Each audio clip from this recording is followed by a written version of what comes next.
இனிய காலை வணக்கம்.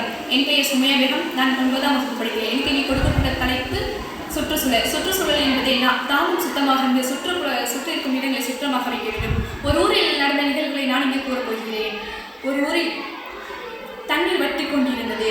அக்கம் பக்கம் சென்றாலும் தண்ணீர் என்பது இல்லாமல் இருந்தது. ஒரு சிட்டியில் போய் பார்த்தால் அங்கே தண்ணீரை வீண்கரையம் செய்கின்றார்கள். கிராமங்களில் தண்ணீர் நிலம் இல்லாமல் பூமி மட்டி போய் கொண்டிருந்தது. தண்ணீர் என்பது வீணாக இருக்கக்கூடிய ஒரு இது அல்ல. தண்ணீர் என்பது சேமித்து வைக்க வேண்டும். வருங்காலத்தில் நம்மளுக்கு யூஸ்ஃபுல்லாக உதவக்கூடிய இதாக இருக்கிறது.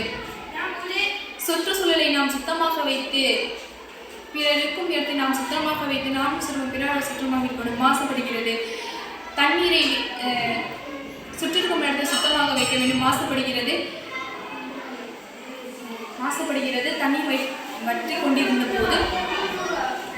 கொண்டிருந்த போது யாரும் இல்லையா, ஒரு நாள் ஒரு பஞ்சாயத்து தலைவர் வீட்டுக்கு சென்று ஒரு நாள் 2 நாளாக அந்த இடத்தில் தண்ணீர் இல்லை. பஞ்சாயத்து தலைவர் வீட்டுக்கு சென்று தண்ணீர் கேட்கும்போது அவர் சொன்னார், தண்ணீர் என்பது உங்களுக்கு கிடையாது, பணம் கொடுத்தால் தான் தண்ணீர் கிடைக்கும் என்று சொன்னார். அதற்கு பஞ்சாயத்து தலைவர் சொன்னார், பணம் கொடுத்தால் கிடைக்கும் என்று சொன்னார். அவர்களுக்கு பணம் தான் அவ்வளவு முக்கியமாக போனது.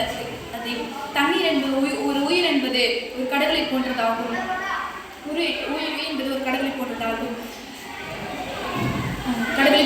அவருக்கு ஒரு நாள் தண்ணீர் இல்லாத போது அவர் மக்கள் கஷ்டங்களை புரிந்து கொண்டு தாமும் குடித்து பிறருக்கும் குடிக்க கண்டார். அக்காலகட்டத்தில் தண்ணீர் நிகழ்ந்து கொண்டிருந்த போது பூமியை நாம் சுற்றுச்சூழலை சுத்தமாக வைத்து அவரும் சுத்தமாக கொண்டிருந்தார். தண்ணீர் என்பது ஒரு கஞ்சத்தனம் காட்டாமல் மதுரமாக தண்ணீரை நாம் குடிக்க வேண்டும். பாகுபாடு பார்க்க நாம் இருக்க வேண்டும்.